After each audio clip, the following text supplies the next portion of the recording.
Quand c'est le jour de mariage, tout le monde est content, tout le monde se fait beau. Oui, elles sont toutes belles. Nous sommes nombreux à aller à la mairie. Mais combien sommes-nous quand le divorce se prononce? Oui, c'est le cas de le dire. Un mariage sur 10 en Côte d'Ivoire finit en divorce. Dans un climat de guerre, avec des procédures judiciaires interminables, un préjudice énorme est causé. Les enfants ne savent plus où donner de la tête. Mais qu'est-ce qui n'a pas marché? Pourquoi autant de divorces? La question mérite d'être posée. Et cela nécessite une enquête de l'équipe de production de votre magazine. Il y a problème.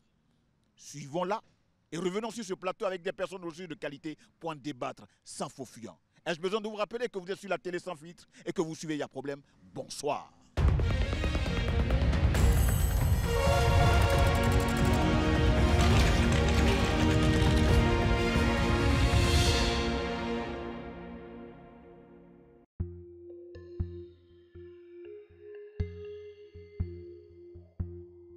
Depuis quelques années, la mairie de Yopougon s'est imposée comme le théâtre de nombreux records de mariages à Abidjan. Chaque semaine, des dizaines de couples, voire des centaines, franchissent ses portes, prêts à s'unir pour la vie. Il est en effet devenu presque banal pour les habitants de cette commune dynamique de se marier à la mairie de Yopougon, si bien qu'elle est désormais la référence en matière de célébration nuptiale. C'est lequel mariage vous célébrez aujourd'hui? Le 9e, tout à l'heure. Vous êtes submergé, ça se passe comment Non, ça va, on est habitué, il n'y a pas de souci. Tranquillement, on fait les mariages au fur et à mesure, il n'y a pas de souci, on n'a pas de problème. C'est une journée légère par rapport au flux que vous recevez. Oui, dans ce mois de février, c'est un peu léger quand même. Sinon, il y a des fois, nous pouvons faire près de 14-15 mariages chaque célébrant en fait. Voilà. Quel est le conseil que vous donnez aux mariés à la fin de chaque mariage? Bon, en tout cas, à la fin de chaque mariage, ce qui revient le plus, c'est que le mariage, c'est la complémentarité. C'est l'amour d'abord, la complémentarité entre deux personnes. Donc, il faut être ensemble dans un mariage.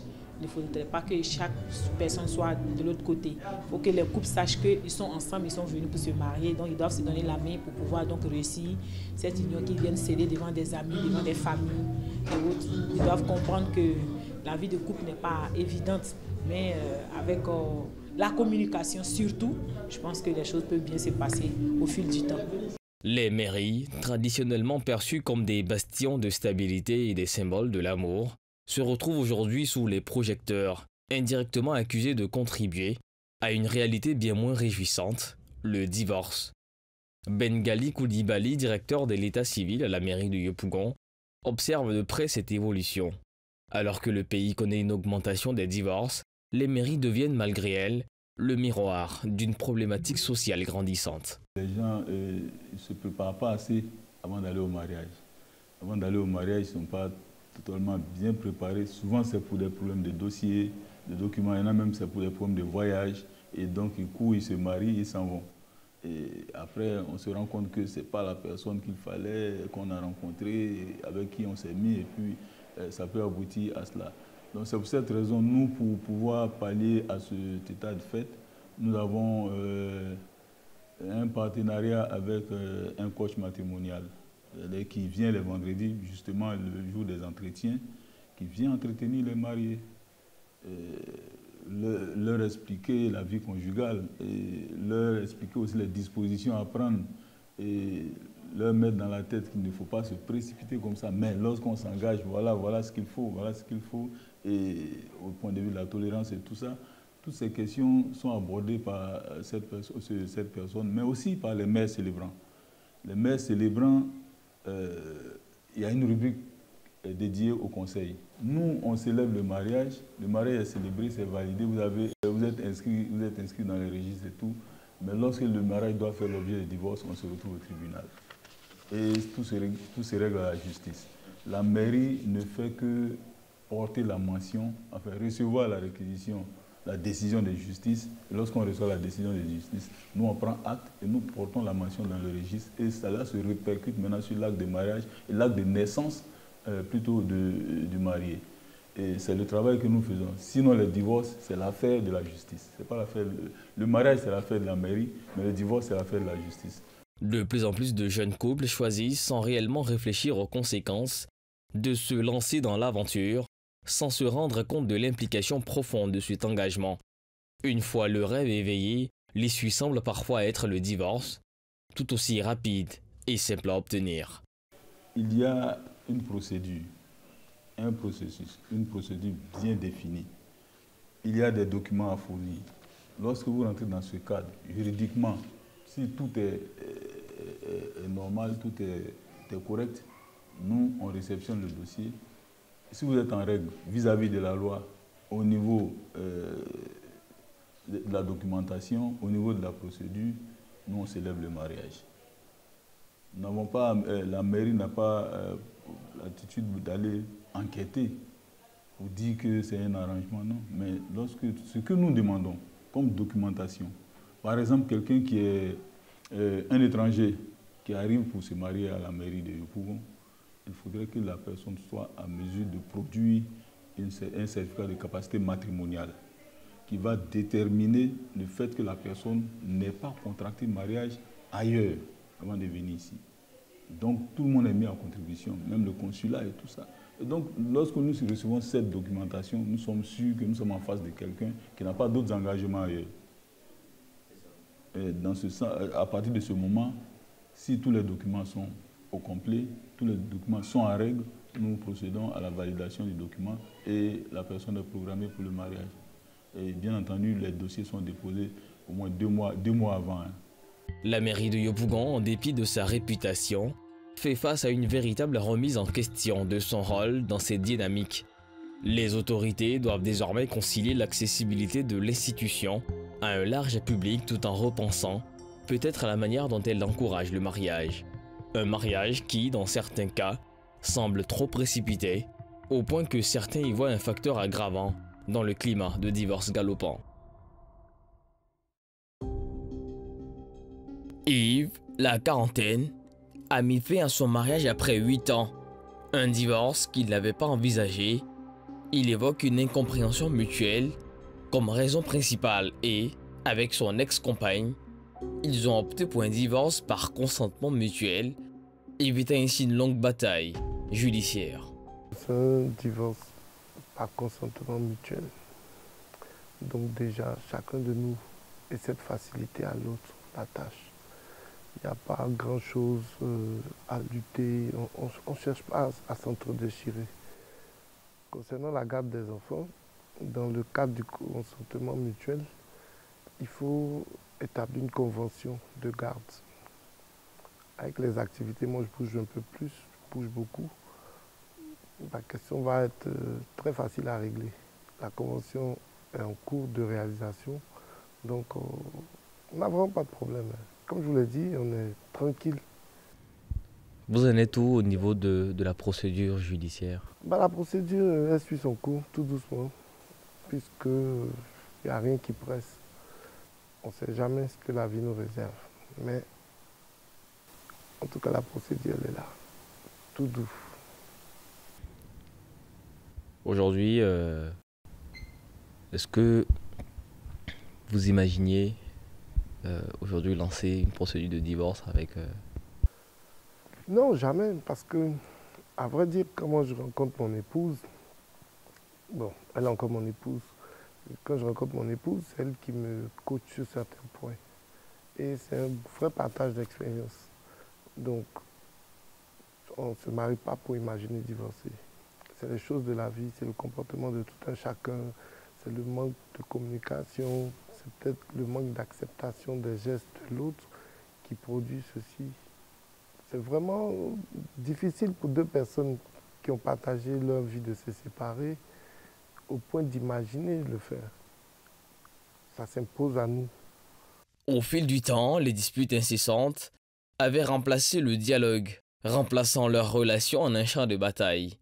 Malgré ses efforts pour sauver son couple, Yves s'est senti rejeté et piégé par une union où l'amour semblait avoir disparu. En étant homme, c'est à l'homme d'essayer de stabiliser son mariage. Quand l'homme ne réussit pas à stabiliser son mariage, sans chercher à jeter la faute sur qui que ce soit, c'est à l'homme de prendre les rênes de la famille, de dire « Ah, Par exemple, chérie, tu vois, ici on a gaffé, essayons de corriger, mais moi, en tant qu'homme, je n'ai pas réussi. Si je n'ai pas réussi, je me dis que c'est moi le fautif, pleinement. Et elle ne vous a pas convaincu à continuer, à encore à y croire juste un tout petit peu, laisser encore une chance à ce mariage? Bah si, on s'est donné plusieurs fois des chances. Mais à un moment donné, quand ça passe plus, ça passe plus.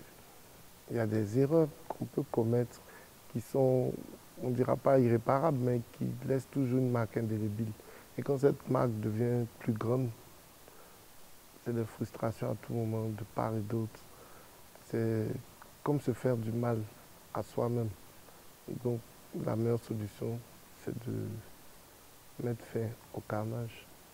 Après 9 mois de procédure, ils finalisent leur convention réglant le partage des biens et la garde des enfants. Leur mariage ayant été célébré sous le régime de communauté de biens. Pour Yves, ce divorce est plus qu'une séparation, c'est une libération après des années de tension. Aujourd'hui, les mariages sont basés sur l'amour, comme on le dit. Mais après, c'est qu'on n'a pas vraiment le temps de préparer comment ça se passe le mariage. On peut décider de se mettre ensemble comme vents et marées. On décide de se marier. Mais il y a des moments de flottement. Il y a des moments, par exemple, où, comme on dit en griffe chez nous, la galère frappe à la porte. Ça peut créer des problèmes. Il y a des moments où, après une maternité, ça crée des problèmes. Tout ça, c'est des situations qui sont purement réelles. C'est vraiment réel. On ne peut rien cacher. C'est réel. Des problèmes de sexualité, tout ça, dans un couple, ça intervient beaucoup dans les séparations. Parce que, comme on dit, un couple, deux personnes qui se mettent ensemble, la finalité première, c'est la procréation. Et la procréation, ça passe forcément par le côté sexe. Donc, ça peut être un des motifs aussi valables. Les problèmes de trésorerie, ça fatigue aussi un couple. Un couple jeune qui se lance dans une union et qui n'arrive pas à faire face aux soucis de famille, ça crée beaucoup de problèmes. Les échecs ne sont pas faits pour nous clouer au sol, mais au contraire, c'est fait pour nous orienter, pour qu'on puisse savoir que là, j'ai fauté ici, ici, ici, ici, je ne dois pas reprendre les mêmes erreurs. Pour moi, le divorce, c'est le début d'une nouvelle vie et une vie meilleure. Parce que tu es sûr que tu ne referas pas la même bêtise, les mêmes erreurs. Ça, c'est sûr. En tout cas, quand tu veux. Après la douleur de cette rupture, il espère désormais reconstruire sa vie, loin des conflits qui ont marqué son mariage.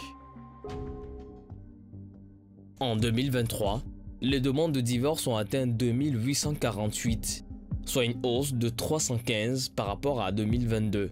Parmi celles-ci, 1143 divorces par consentement mutuel, soit 40% dominent, tandis que 907 sont demandés par les hommes, soit 31%, et 798 par les femmes, soit 28%.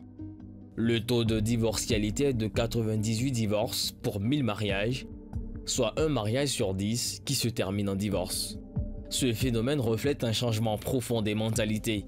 Le mariage, autrefois perçu comme un engagement à vie, est désormais souvent vu comme une étape temporaire. Cette évolution soulève des interrogations sur les nouvelles attentes vis-à-vis des relations et de l'engagement, dans un monde où l'épanouissement personnel semble primer. Depuis plusieurs années, l'un des cabinets les plus influents d'Abidjan s'illustre dans une spécialité devenue un véritable terrain de bataille, le droit de famille. Chaque semaine, Maître Pongati, avocat spécialisé en droit de famille, traite de nombreuses affaires de divorce. Derrière ces dossiers, un marché en plein essor se dessine, où les intérêts financiers se mêlent aux drames personnels. On a un dernier cas de divorce où, après près de 2 années de procédure, le juge a ordonné la reprise de la vie conjugale. Alors que chacun des époux avait déjà refait sa vie. Hein. Oh, c'est terrible. Souvent, on se demande comment ça va se passer. Parce qu'il suffit que lorsque dans un divorce, on a des sanctions, il n'y a pas un cas d'ouverture. Généralement, on arrive à à régler ça lorsque, en cours de procédure, l'autre époux exaspéré demande aussi le divorce. Là, comme ça, c'est plus facile. Donc le juge se rend compte qu'il y a demande de part et d'autre, donc il rend une décision au tort partagé. Mais si l'un des époux reste sur sa position jusqu'à la fin de la procédure, le juge n'a pas d'autre choix que de constater qu'il n'y a pas un cas d'ouverture et donc de réordonner la reprise de la vie conjugale. Donc après toutes ces années-là, il faut qu'on annule toutes les mesures provisoires qui ont été prises, il faut que les gens reviennent encore ensemble. Ça, c'est vraiment pas évident. Et c'est dans un cas comme ça que nous sommes actuellement, où le juge a ordonné la reprise de la vie conjugale. Donc, on est en train de faire le point pour voir comment on peut, soit si les époux vraiment ont décidé chacun d'aller de son côté, de reprendre une nouvelle procédure par un divorce par consentement mutuel. Alors ça, c'est la grosse qui a été rendue. Ce que l'on ne dit toujours pas, c'est que les avocats tirent souvent profit des divorces les plus conflictuels, car plus la bataille est longue, plus les honoraires augmentent. Maître Pongatier défendra l'un des plus gros dossiers de sa carrière. Un couple avec 12 années de vie commune, 3 enfants en bas âge et un patrimoine de plusieurs millions de francs CFA. L'épouse a demandé le divorce en 2021 après avoir découvert les infidélités de son mari. Et oui, les relations extra-conjugales figurent parmi les premières causes de divorce. Donc, il s'agit de juge d'une requête à laquelle est jointe une convention pour vraiment définir les effets du divorce après le prononcer de la décision. Donc c'est les deux cas dans lesquels, en Côte d'Ivoire, en tout cas, on peut divorcer. Moi j'aimerais qu'on aille un peu cas par cas. Pour un mariage qui a duré 3 ans, la femme veut divorcer, le monsieur non, mais il n'y a pas eu justement de... Vous parlez des différents cas, l'adultère, etc., l'abandon. Et quand il n'y a pas... ces cas-là ne sont pas observés, qu'est-ce qu'on fait? La personne qui veut divorcer. Non, mais la logique juridique veut dire que le juge ne peut pas prononcer des divorces. Donc les époux sont obligés de vivre ensemble. On a des cas où l'un des époux force pour saisir le tribunal. Là, une procédure a lieu. Au final, le juge estime que les cas d'ouverture provisoire alors ne sont pas à l'espèce réunis. Et donc, ordonne la reprise de la vie commune et donc le maintien des liens conjugaux. Donc c'est pour dire qu'en dehors de ces cas, on ne peut pas pour le moment, avec notre loi, avoir un divorce. Souvent aussi, il y a des partenaires utilisent en fait pas mal de preuve de petite mesquinerie. Par exemple, elle soupçonne le mari qui a trompé, donc elle va le suivre, elle va amener des détectives pour savoir où le monsieur va, jusqu'à ce que... Et c'est là que justement les avocats vous êtes font cette petite affaire. Bon, est-ce que c'est une petite affaire? En fait, il faut qu'on parte de l'hypothèse que dans un couple, quand il n'y a plus d'harmonie, le lien conjugal devient difficile. Loin des clichés habituels, l'avocat ne facture pas ses services selon un tarif fixe, mais plutôt en fonction du temps investi dans chaque dossier. Certaines pratiques de la profession prévoient même qu'un pourcentage des indemnités obtenues soit attribué à l'avocat. Grâce à son expertise, Maître Pongatier a su convaincre ses clients dans 70% des cas d'obtenir la garde des enfants ou des pensions alimentaires. Un taux impressionnant qui a fait de lui l'un des avocats les plus sollicités du pays. L'époux ne veut pas divorcer et les arguments soulevés par l'épouse ne peuvent pas être prouvés devant le juge. Or, le juge tranche sur les preuves. Dans le cas, il n'y a pas de preuves. Même si ça peut être vrai, mais s'il n'y a pas de preuves, le juge ne peut pas vous suivre. Et elle reproche quoi à l'époux? Les faits d'adultère. Elle nous a donné l'information qu'il avait un enfant dehors, mais on n'a jamais pu rapporter la preuve. Soit par un extrait de naissance, soit un document, mais on n'a pas pu. Parce que ça, c'est difficile. Voilà. Et l'époux dit naturellement il n'a pas d'enfant dehors. C'est des femmes. Ils ont des enfants ensemble? Trois enfants ensemble. Et ça se passe comment actuellement avec les enfants où ils sont déjà majeurs? Non, les enfants sont mineurs, mais en fait, comme les mesures provisoires avaient donné la garde à la mère, c'est elle qui a la garde, et l'époux avait fait appel des mesures provisoires, la cour d'appel avait confirmé l'ordonnance, mais c'est tout maintenant que la décision a été annulée, tout est annulé. Donc d'abord, ils retournent les deux dans le domicile conjugal avec les enfants. Donc c'est comment on va organiser ça, c'est à cela qu'on réfléchit. c'est plus fatigant parce qu'on rentre dans l'intimité des gens, il y a des choses que les autres ne doivent pas savoir qui sortent. L'avocat est réveillé à 2 h du matin pour qu'on lui explique que l'autre époux a fait ci, il a fait ça. Souvent les dimanches, on veut avoir une oreille attentive parce que c'est des sentiments. Donc les gens sont un peu au bord de la dépression. Donc ça, c'est vraiment fatigant. Mais donc c'est de sorte que, bon, si on devait privilégier une procédure, on allait privilégier la première, c'est-à-dire le consentement mutuel. Les divorces en Côte d'Ivoire connaissent une explosion en nombre, alimentée par des enjeux financiers de plus en plus importants. Le marché est devenu juteux. Un divorce conflictuel, souvent très médiatisé, peut rapporter une fortune à l'avocat. Les honoraires sont rarement en dessous du 1 million de francs CFA. Et les avocats spécialisés dans le droit de la famille voient leurs revenus se multiplier. Toutefois, dans cet univers où l'aspect émotionnel se mêle à la quête de pouvoir, certains préfèrent les divorces conflictuels aux solutions amiables, qui, bien qu'efficaces, rapportent moins. Dr Parfait Touré, psychologue et directeur du groupe Yodan, avec 22 ans de mariage à son actif, constate une tendance croissante au divorce dans notre société. Ce phénomène autrefois perçu comme un échec devient aujourd'hui de plus en plus normalisé. Il attribue cette évolution à des changements dans les attentes vis-à-vis du mariage. Je pense qu'il y a beaucoup plus aujourd'hui on est plus dans une dynamique où les gens sont assez individualistes dans leur manière de faire.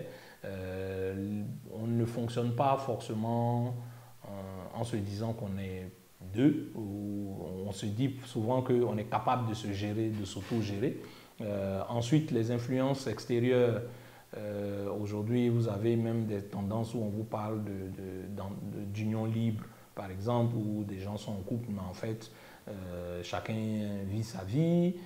Donc on a beaucoup d'influences qui font que les gens se disent qu'ils sont capables de vivre sans l'autre.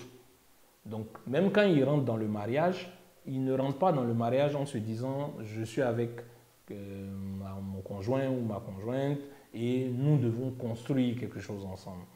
Les couples, selon lui, semblent de moins en moins prêts à s'investir dans la durée.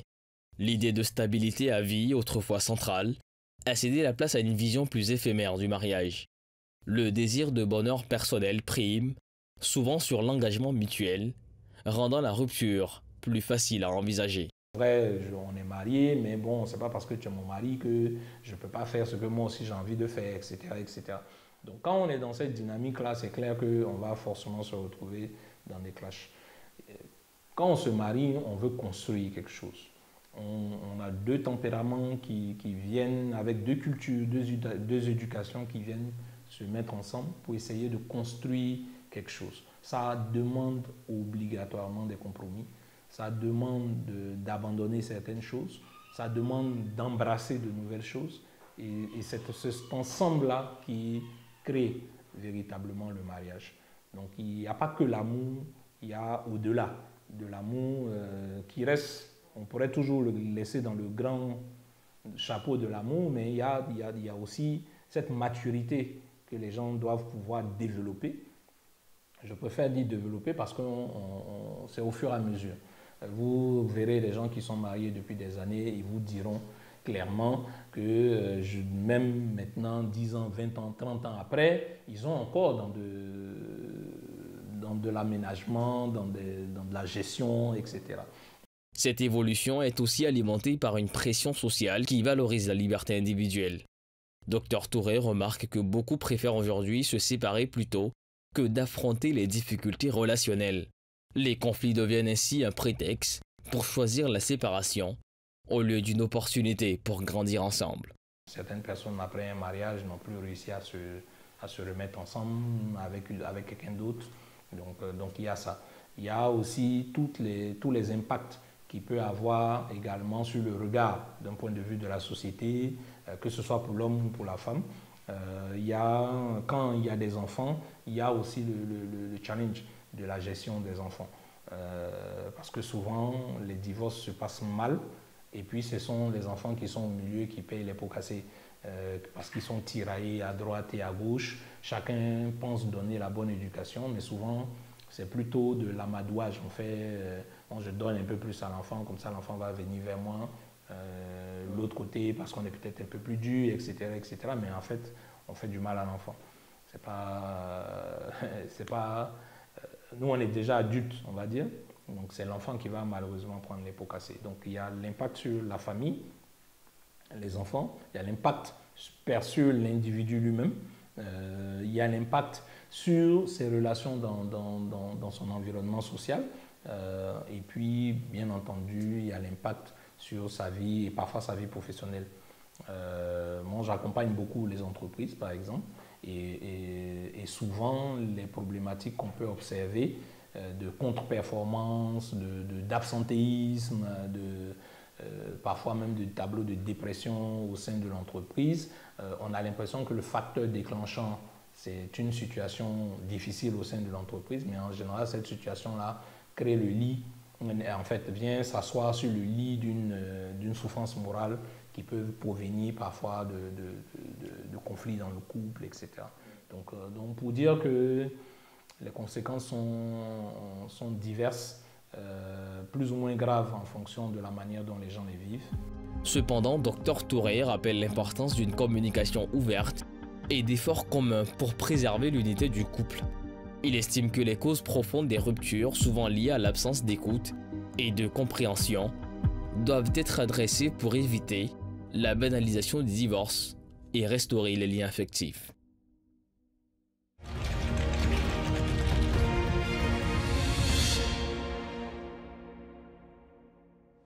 Oui, Roland, oui, Adèle. Je sais que vous vous posez des questions, mais comment ça se fait qu'on parle d'une émission qui dénonce donc les différents divorces et puis les divorcés eux-mêmes ne sont pas sur ce plateau? Ce n'est pas faux de ne pas essayer. On a tout tenté. Même dans le reportage, vous avez dû rendre compte que les gens ont dû intervenir à visage caché. Tout simplement parce que c'est devenu un sujet tabou. Mais au fait, comment on fait? Comment on arrive à se marier par amour et après on crée une véritable guerre pour un simple divorce? Qu'est-ce qui n'a pas marché? J'ai avec moi un juriste, Maître Fabrice Folly. On a déjà évoqué ce sujet sur certaines émissions. Aujourd'hui, pour vous, qu'est-ce qui peut expliquer l'absence des divorcés? Parce que c'est de ça qu'on parle. On n'est pas là pour... Nous, on parle des sujets quand il y a problème. Bon, c'est bien de chanter l'amour, mais le seul souci qu'on a, c'est qu'on finit de chanter l'amour, 2-3 semaines après, on va divorcer. Et les divorcés ne sont pas là. Il faut dire que la question du divorce est une question sensible en Afrique, surtout en Côte d'Ivoire. Parce que la Côte d'Ivoire, il faut le dire, est à majorité, bon, je ne veux pas dire majorité, mais a une forte population chrétienne. Et en plus de ça, on a des traditions, on a toutes ces choses-là qui font que la notion du divorce est mal perçue. Celui qui divorce est censé avoir échoué dans sa vie. Et même si vous êtes aisé, vous avez les moyens financiers, on vous voit très mal en train de divorcer. Quand vous avez divorcé, vous ne pouvez pas vous présenter à visage découvert très souvent. Il y a des gens qui arrivent à assumer, mais tout le monde n'arrive pas à vraiment s'assumer en cette matière. Je pense que c'est ce qui explique l'absence de ces personnes-là sur le plateau aujourd'hui. Monsieur Alain Digbe, vous êtes psychologue, vous êtes sociologue. C'est mal vu. Et dès qu'on a déjà des préjugés sur quelque chose, je vais dire que moralement, comment ceux sur qui on pointe le doigt accusateur pour dire qu'ils ont échoué dans leur vie, là, comment ils peuvent se sentir? Merci déjà, comme mon voisin d'à côté le disait concernant le divorce, c'est d'abord un problème social, avant d'être même un problème psychologique. Aujourd'hui, l'échec du divorce est plus social. Lorsque les individus, après s'être mariés, 5 ans après, 2 mois après, on constate un divorce, la première question qu'on se pose, qu'est-ce qui a fait qu'il n'y a pas eu de pérennité dans le divorce? Qu'est-ce qui est à la base? Est-ce parce que les deux entités ne se connaissaient pas? Ou est-ce qu'il y a un problème qui n'a pas été réglé en amont et que ça a cherché, on a tenté de régler ce problème-là en aval? Mais pour le problème du divorce, en tant que psychologue, ce que je veux dire, c'est que il y a le problème de la personnalité des deux individus. Je vous donne un exemple pour que ceux qui nous écoutent puissent comprendre. On a une personnalité d'un individu dépendante. C'est-à-dire que quelqu'un qui, dans sa vie, n'aime pas être dérangé, fait tout seul, prend ses décisions seul. Et lorsqu'il a un problème, il est le seul à trouver les solutions. Imaginez un peu. Au plan émotionnel, il n'est pas extraverti. C'est-à-dire qu'il ne dit pas ce qu'il ressent. Imaginez un peu un tel individu avec une telle personnalité dépendante, non, indépendante du moins, se marie avec une femme qui est dépendante émotionnellement. Ça ne va pas marcher. Ça ne va pas marcher. On prend aussi une personnalité de quelqu'un qui a souffert dans sa vie. C'est pour ça que je dis toujours que pour que deux personnes partent à la mairie pour signer un acte de mariage, on doit savoir quelles sont leurs personnalités, parce qu'il y a des personnalités qui sont incompatibles. Pour quelqu'un qui a déjà souffert d'un divorce passé et qui se retrouve dans un mariage, il va sentir que le mariage ne va pas durer. Donc c'est mal vu. C'est mal vu parce qu'on se dit que vous n'êtes pas préparé avant de vous engager. Ou est-ce que c'est la femme qui se marie, elle va prendre l'entourage ou la communauté dans laquelle cette femme vit, on dira que c'est parce qu'elle n'a pas un bon comportement qu'elle a échoué dans le mariage. Donc il y aura tellement de représentations que les gens se feront de l'échec qui se passe actuellement que vers la fin, ils se demandent est-ce qu'il faille se remarier encore. Mais c'est l'image que les gens veulent avoir dans l'échec. Je m'excuse de vous interrompre, mais avant de se poser la question est-ce qu'il faille se remarier, mais je veux dire à quel moment on décide d'aller chez le maire? Quel est l'élément catalyseur? Parce que dès que vous parlez de deux personnalités différentes, une qui est dépendante émotionnellement et puis une qui est indépendante, ben, il va falloir que les gens se connaissent, qu'ils apprennent à connaître leur caractère. Mais comment décident-ils de partir devant le maire? Et tout à l'heure, vous avez parlé de la majorité des populations donc chrétiennes. Généralement, il y a des hommes de Dieu qui disent même à des personnes comme ça pour dire non, il est important de faire ceci, de ne pas faire ceci. Donc les gens n'ont même plus le temps de mieux se connaître avant d'aller à l'acte. Pour eux, ce que le pasteur a dit doit être pris comme une parole d'évangile, respecté, alors que on parle de mariage parce qu'il y a eu un sentiment qu'on a ressenti l'un pour l'autre. Mais moi, je veux savoir l'élément déclencheur qui fait qu'on va à la mairie. Je ne peux pas aller me marier avec une femme qui, elle, décide toute seule. Elle n'a pas besoin de moi. Je sais ça, puis je vais aller quand même. À quel moment on va à la mairie sans se rendre compte que l'individu qu'on va épouser là est indépendant sur le plan émotionnel? En fait, les deux individus sont dans deux principes. Il y a le principe de plaisir et il y a le principe de réalité. Le principe de plaisir, lorsque les deux individus se trouvent dedans, chacun ne voit pas les défauts de l'autre. La seule chose qui est mise en avant, c'est l'amour.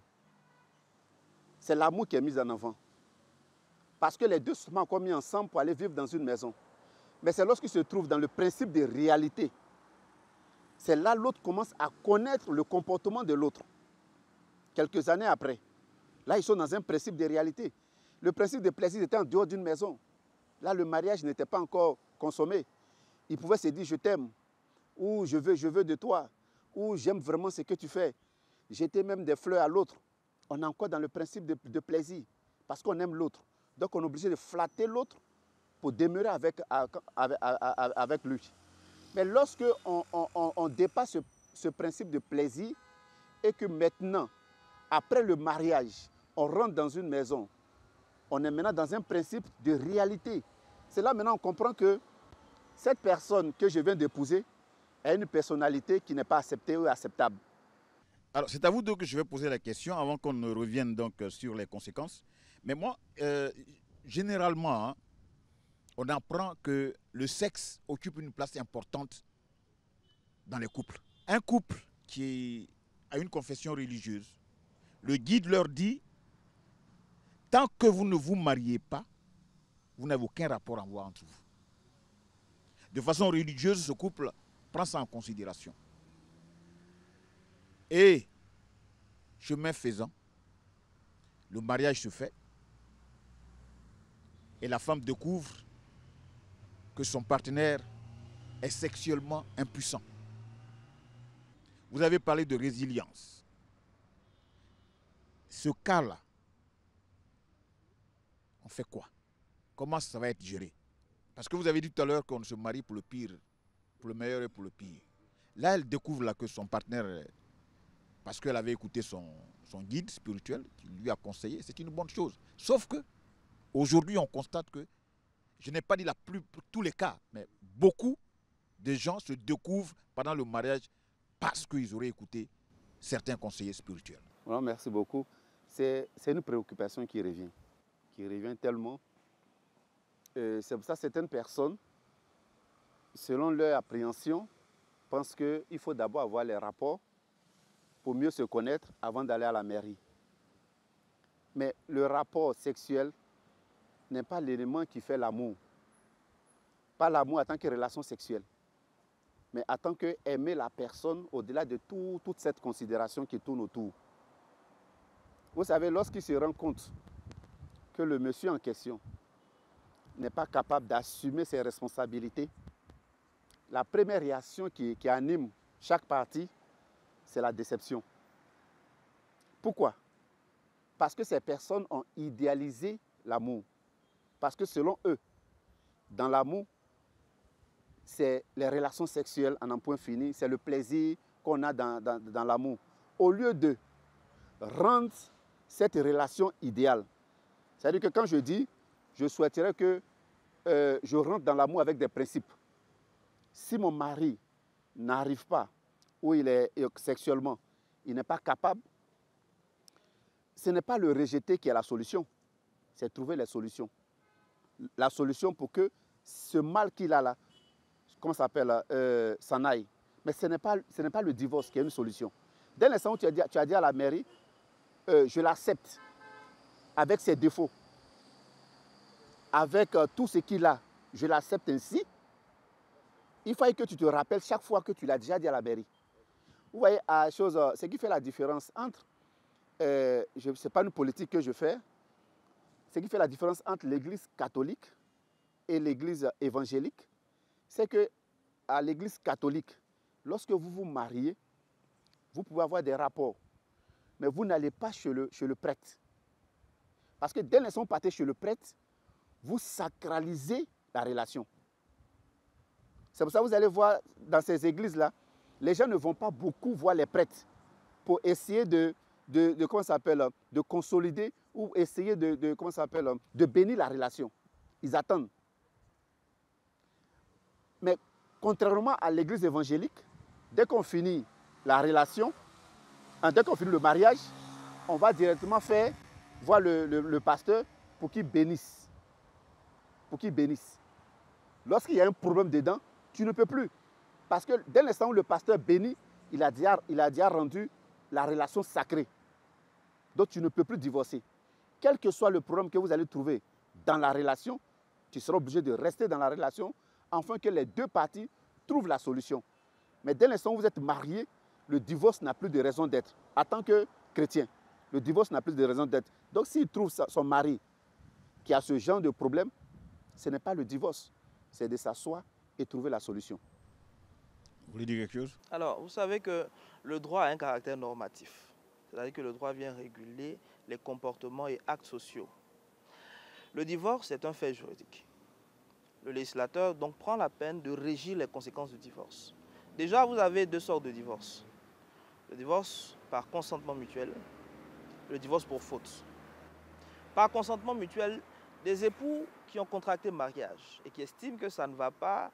Monsieur est un homme très calme, qui n'aime pas sortir. Madame, elle vit bien, hein, elle n'a pas de problème. Elle voit que ce monsieur-là, ce n'est pas la peine.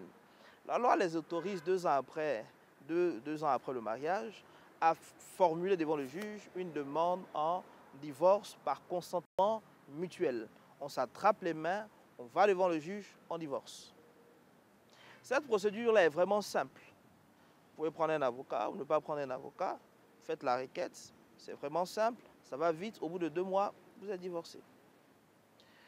Mais la loi vous oblige, comme c'est par consentement mutuel, à rédiger une convention qui va régir les conséquences du divorce. C'est-à-dire qui va prendre en compte la garde juridique des enfants. Quel parent aura la garde juridique des enfants? Est-ce le père? Est-ce la mère? La convention va régir le droit de visite. À quel moment l'époux, qui n'est pas le gardien de l'enfant, qui n'a pas la garde juridique de l'enfant, peut vous rendre visite? À quel moment l'enfant peut se déplacer et aller chez le père? Dans la convention que nous rédigeons, nous sommes censés inclure ces clauses là-dedans. On va vous demander aussi de prévoir les conséquences sur les biens que vous avez acquis de manière commune. On l'a déjà dit dans une émission passée qu'il y a mariage qui est fait sous le régime de la communauté de biens ou sur le régime de la séparation de biens.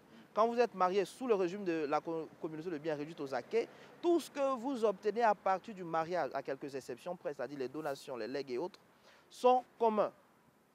Donc à partir de ce moment, on demande aux époux de prévoir les conséquences qu'aura le divorce sur leurs biens. Alors, ils ont acquis une villa, bon, je laisse la villa à monsieur ou je laisse la villa à madame, ou on a décidé d'un commun accord de vendre la villa et de se répartir le prix de vente. Donc la convention vient, tant bien que mal, régir les effets du divorce entre les parties. Ça, c'est le divorce par consentement mutuel. Il peut aussi arriver que l'époux ou l'épouse qui le souhaite verse une pension alimentaire à l'autre époux qui aura la garde des enfants. Ça arrive très souvent. Le juge constate qu'effectivement ces clauses sont dans la convention, il constate la régularité de la requête, il engage la procédure, comme je l'ai dit, après 2 mois les époux sont divorcés, la convention est homologuée, elle est exécutoire. Quand il y a une difficulté d'exécution, la loi nous permet de prendre certaines dispositions ou bien de faire certains recours pour obtenir exécution de la décision. Par contre, quand vous allez dans la procédure de divorce pour faute, c'est là que les conséquences sont dramatiques. Les conséquences sont parfois irréversibles. S'il vous plaît, vous écoutez, hein? Il y a divorce par consentement mutuel, c'est moins compliqué. Les conséquences les plus graves, c'est le divorce pour faute. Allez-y. Je n'encourage pas les gens à divorcer, parce que tel que c'est expliqué, la demande dit, ah ben on a une super solution, on va faire divorce par consentement mutuel. Non, ce n'est pas ce que je veux dire, j'explique seulement ce que la loi... Oui, mais c'est de ça qu'on parle. Hein. Ben écoutez, le consentement, le divorce, je veux rappeler quelque chose. Sur le consentement, le divorce par consentement mutuel, la loi dit que les parties ne sont pas obligées d'expliquer la cause du divorce au juge. Ils ne sont pas obligés. Donc, soit parce que madame soit frigide, excusez-moi du terme, mais je préfère dire la vérité, ou que monsieur soit un adultère chronique, la loi ne vous force pas à dire les motifs. Donc très souvent, ce genre de personnes, quand elles viennent nous expliquer, parfois elles nous expliquent, mais elles disent on ne veut pas que les gens soient informés. On leur conseille, dans la mesure du possible, de faire cette procédure, parce que même le juge n'est pas informé. Alors que quand vous allez dans la procédure pour faute, où je disais que les conséquences sont parfois irréversibles, dramatiques, difficiles pour les enfants, vous vous chamaillez. Parce que là, c'est l'un des époux qui a l'initiative de l'action, du divorce. Il va vers le juge, il expose les motifs qui sous-tendent sa demande. Et là, il doit être convaincant. Parce que le divorce ne peut pas être prononcé pour toutes choses en même temps. La loi prévoit 4 conditions au terme de l'article 14, comme je l'ai dit tout à l'heure, de la loi de 2022, pour divorcer. Il faut premièrement qu'il y ait soit un adultère, donc monsieur ou madame a trompé son conjoint. Pour ça, les huissiers sont très forts. Parfois, on attrape monsieur en train dans un hôtel, là, on envoie l'huissier rapidement, il va faire le constat d'adultère. Il y a tout ça qui est là. Soit, si ce n'est pas pour adultère, comme je l'ai dit tout à l'heure, pour mauvais traitement, sévices et injures graves. Manque de rapport sexuel, comportement, madame ou bien monsieur qui bat sa femme, qui l'insulte. Vous avez aussi, la loi vous permet de divorcer lorsque l'époux, l'un des époux, a été condamné pour des faits qui atteignent à l'honneur et à la considération. Votre mari a essayé de tuer un haut cadre du pays. Vous comprenez? Et on vous dit aussi qu'on peut divorcer dans les cas d'abandon de domicile. Donc monsieur, très souvent c'est les hommes, hein, monsieur se lève un beau matin, il prend sa valise, paf, il disparaît. On l'appelle, il ne décroche pas, on ne sait pas quelle est sa situation juridique réelle. Il a abandonné le domicile conjugal. Son numéro sonne, parfois quand il décroche, ah tu me laisses tranquille, fais ta vie, tu me laisses tranquille. Alors, la loi vous dit, quand l'un des époux abandonne le domicile conjugal, vous pouvez faire une demande en divorce. Du coup, voici 4 raisons, les 4 raisons acceptées par la loi. Vous voyez que quand quelqu'un va faire une demande en divorce pour faute, il est obligé d'expliquer au juge les raisons du divorce. Et donner surtout des preuves. Oui, de donner les preuves surtout. Bon, parfois, il n'y a pas de preuves. Quand c'est l'abandon de domicile et l'adultère, il y a des preuves. Quand c'est la condamnation pour des faits qui portent à l'atteinte à la considération, il y a des preuves. Mais pour les sévices, injures graves et mauvais traitements, parfois il n'y a pas de preuves, si ce n'est parfois une convocation à la gendarmerie ou autre. Alors, l'époux qui reçoit la requête se sent frustré, puisque les deux parties sont déjà dans une attitude de belligérance. Donc lui, à son tour, va répliquer. Et vous voyez, les parties vont commencer à se faire mal, les unes les autres. Chacune va commencer à plaider pour avoir la garde des enfants. Chacune va commencer à plaider. L'autre dit, mais c'est un mauvais père. Il n'a jamais donné l'argent pour prendre soin de l'enfant. Elle n'a jamais fait ceci. Et vous voyez, les parties sont en train de se déchirer au fur et à mesure. Et les avocats qui sont dans le dossier ne font que reporter ce que les parties disent. Vous comprenez? Ils ne font que reporter ce que les parties disent et plaider ce que les parties veulent. Alors, à la fin, quand la décision sort, vous avez des parties qui sont blessées dans leur amour-propre. Le juge qui n'était pas dans le mariage va s'immiscer et régir les conséquences du divorce. Il va dire, par exemple, telle personne à la garde des enfants. Bon, vous allez payer telle pension alimentaire à telle personne. Voici le droit de visite, voici comment vous allez. Si tel jour, par exemple, le week-end, la première moitié du week-end, vous pourrez, ou bien tout le week-end, vous pourrez récupérer l'enfant. L'enfant est entre donc papa, maman et est ballotté. C'est pour prévenir toutes ces choses-là qu'on exhorte vraiment les gens à, s'ils veulent divorcer, à opter pour le divorce par consentement mutuel. Ça limite le champ des dégâts. D'accord. Alors, M. Diboué, on vient d'écouter donc le juriste Folie. Il a donné beaucoup de conseils, il a parlé des conséquences graves. Mais moi, je dis quelqu'un qui aujourd'hui, dans le cadre d'un divorce, n'arrive plus à avoir accès à ses enfants. Il paye des pensions alors qu'il n'a pas beaucoup d'argent. Moralement, il est complètement brisé. Une union dans laquelle ils s'étaient mis pour vivre l'amour, il se retrouve aujourd'hui dans des situations les plus compliquées. Un tel monsieur ou une telle femme, on fait comment pour lui remonter le moral? Comment il mène cette résilience pour faire face à cette épreuve? Parce qu'elle devient pesante et éprouvante. Tes propres enfants, ton sang, tu n'as plus accès à tes enfants. Tu as des dépenses que tu n'avais pas prévues. Et l'être pour lequel tu fais tout ça, vous n'êtes plus en de bons termes. Comment tu fais pour tenir ce choc-là? Merci. Et malheureusement, certaines personnes ne voient pas cette approche-là. La première des choses, d'abord, c'est de demander le soutien d'un psychologue. Parce que ce n'est pas facile. Ces personnes, généralement, traversent ce que je pourrais appeler la dépression. Ils seront dans une dépression pas possible. Pourquoi? Parce qu'ils ont contracté un mariage dans lequel ils se sentaient heureux. Ils sentaient un certain bien-être. Ils vivaient même. Et un matin, la femme constate que ce n'est pas l'homme de sa vie. Il lui dit, bon, je ne veux plus de toi parce que ce n'est pas ce à quoi je pensais. Il est blessé dans son amour propre. En plus de ça, en plus de cette trahison-là, la femme va encore lui demander la garde des enfants, ça ne sera pas tous les jours. Et en plus même de la garde, comme il a dit, ça sera encore les finances que je dois payer. Vers la fin, il va déprimer. Il va déprimer. Ça va provoquer en lui ce stress post-traumatique-là. Parce que quand il va arriver chaque fois à la maison, chez lui à la maison, où sa femme était là, ses enfants étaient là, lorsqu'il arrive à la cuisine, normalement, il devait rencontrer sa femme. Il constate que sa femme n'y est plus. Lorsqu'il arrive dans la chambre, il remarque que sa femme n'y est plus, il va déprimer grave. Donc ces gens de personnes qui subissent ces genres de situations, il faut les orienter vers des psychologues pour un soutien psychologique. Il faut aussi les aider, comme on dit chez nous, pour qu'ils fassent une thérapie cognitivo-comportementale. Ça veut dire que l'événement traumatisant dans lequel il s'est retrouvé, qui l'a poussé à avoir de mauvaises pensées, peut-être même des pensées de suicide. Il faut essayer de reformater cette pensée-là pour qu'il s'organise. Pour dire, certes, j'ai divorcé d'Aou ou de tel, ce n'est pas la fin de ma vie. Parce que Aou n'est pas la seule femme qui est sur la terre. Mais ça, c'est avec le soutien d'un psychologue.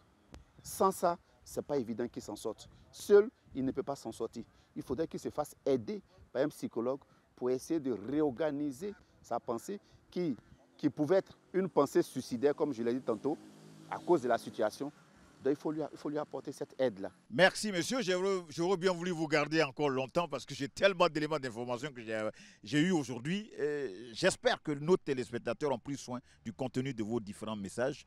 Et puis, vu la gravité des conséquences, autant privilégier donc l'amour. Vous êtes venus devant le maire, devant Dieu, devant les hommes, vous avez décidé de vivre ensemble. Fasse Dieu que cet amour l'a perdu, que vous ayez vos enfants. Et félicitations à tous ces grands couples qui sont devenus des exemples de réussite aujourd'hui, qui ont près de 40 ans, 50 ans de mariage. Si vous pensez à votre niveau que ce n'est même pas possible d'y arriver, rapprochez-vous de ces personnes-là.